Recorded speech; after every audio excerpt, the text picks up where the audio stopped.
Bienvenidos y bienvenidas a Frugal for Health, una iniciativa que busca dar a conocer proyectos frugales de todo el mundo. Si esto de la innovación frugal aún no sabes de qué va, vale conseguir más con menos. Y te dejo este vídeo de Navi Rajao, que lo cuenta muy bien cómo hacerlo en el sector salud y social. Hoy me encuentro en Uganda, en la sede de Hemos, una empresa que ha conseguido desarrollar un ecógrafo low cost para las zonas más rurales de África. Lo ha desarrollado e implementado en campos de refugiados que hemos tenido el placer de ir a visitar para conocer cómo se usaba. Y hoy estamos en la sede para entrevistar a Prosper, un médico emprendedor que ha cofundado esta empresa y nos va a explicar todos los detalles del proyecto. Si te interesa más, puedes quedarte el post-entrevista, donde haremos un debate con diferentes agentes del ecosistema. ¡Hasta pronto!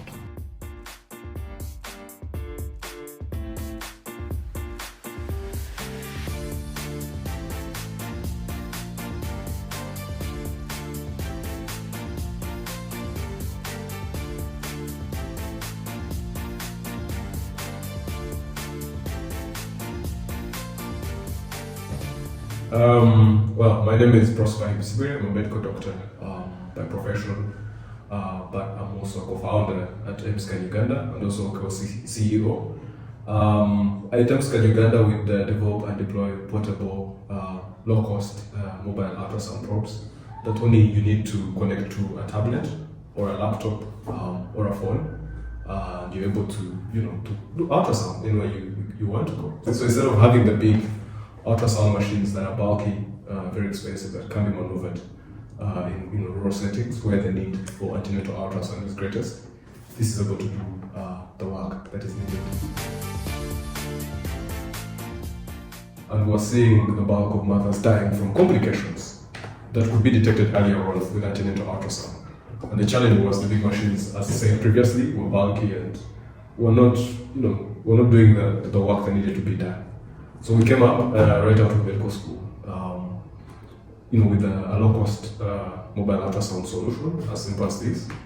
But also in my medical internship, I lost a pregnant mother.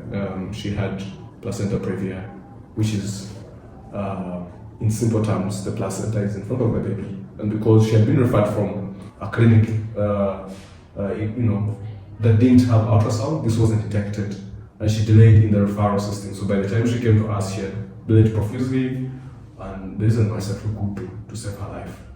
So that gave me the impetus to keep the work I was doing. And yes, I am glad with the journey that we are on and what we've achieved. So frugality, when I think of it, you said yes, less is more. I think that's a principle. Personally, I am also a minimalist, so I understand frugality in the sense you have what exactly you need to do the job that needs to get done. And for a setting like us in Uganda, we don't have much going around in terms of resources. Can be human capital, can be technology, can be financial resources. We really have to make the most of what we have. And I would say it's a principle that us as Hemos building where we are as a startup, we have used the lean startup methodology, which is basically bootstrapping and shredding away the wastage that comes from throwing big money at big problems. So we stay lean, and we're able to execute in quite a big way. So that's a principle that we encompass and embody at the Hemos. So starting out of medical school, we piloted in Kalangala Island, which is an island district of Lake Victoria, where mothers had to travel 3 hours on a boat to the mainland to access an ultrasound. And so we saw the impact that was creating for the mothers now. They would get, they would get a complication, and then it's detected and able to do a cesarean section. So there's a lot of, saving of both in terms of resources, but also their lives and that of the baby. And then from there, we've moved across the country. We're in 16 facilities. That is in Boko, in Kasese, in one of the two biggest refugee camps, which is Bidi and then Palabek. And we've seen, the impact that machines, with this and the laptop, and with the upscaling of midwives, what that has been able to create. And recently we hit the 10,000 mark in terms of impact of mothers that we have reached out with our machines would have never accessed or afforded an ultrasound. So it's as simple as getting a probe from us, which is the This costs about 2,000 US dollars, comparatively with the big machines, which are averagely about 25,000. So this is 10 times less the cost of the big machines, but with the same quality. This is one of the scans that comes out of it. So you simply plug it in your laptop. There's a software that you get from us for free, and you're able to do the same, quality of antenatal ultrasound. So as of now, we look at the hospitals or communities that are in the most of need. That's why currently we are in our biggest work and impact is in refugee settlements, as Palabek and BDBD, but also we moved from a place of social impact to a place of commercialization.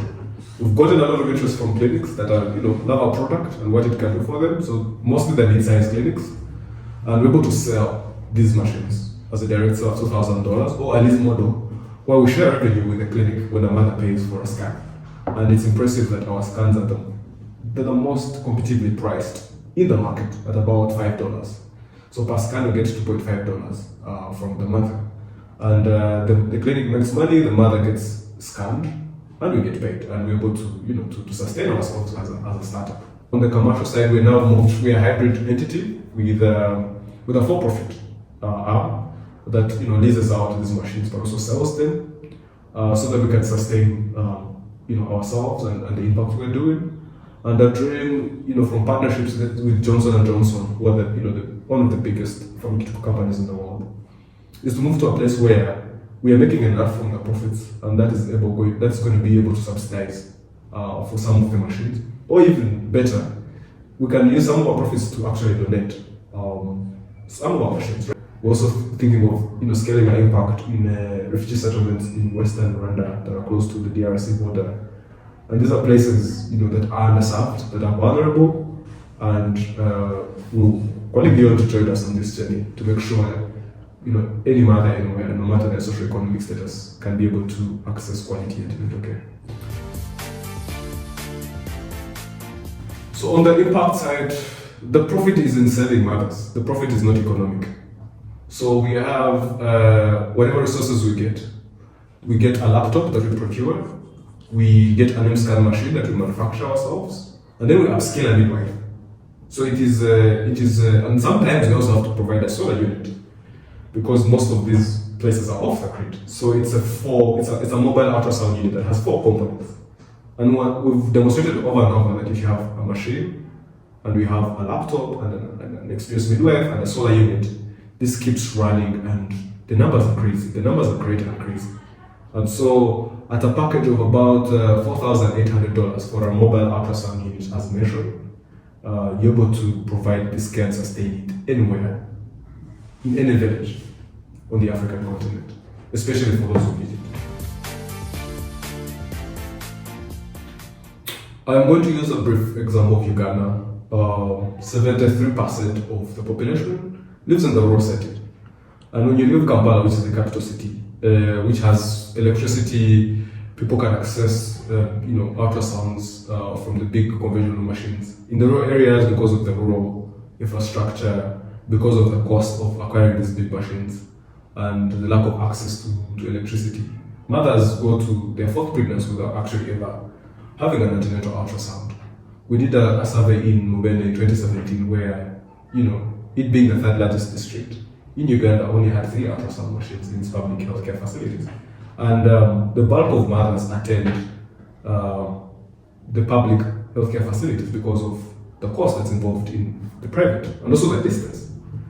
And the cost of also procuring these machines. So some mothers have to travel let's say 30 kilometers, 50 kilometers from their villages to the town centers where the big machines are.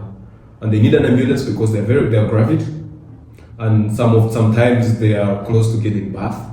So there's also the tension and the risk of them delivering before they actually get a scan, and they don't know the complication. So there's also the cost of fueling the ambulances, if they're able to get the ambulance. And also, like I said, the roads are tough. So imagine a mother, on a bumpy road, and she's close to town.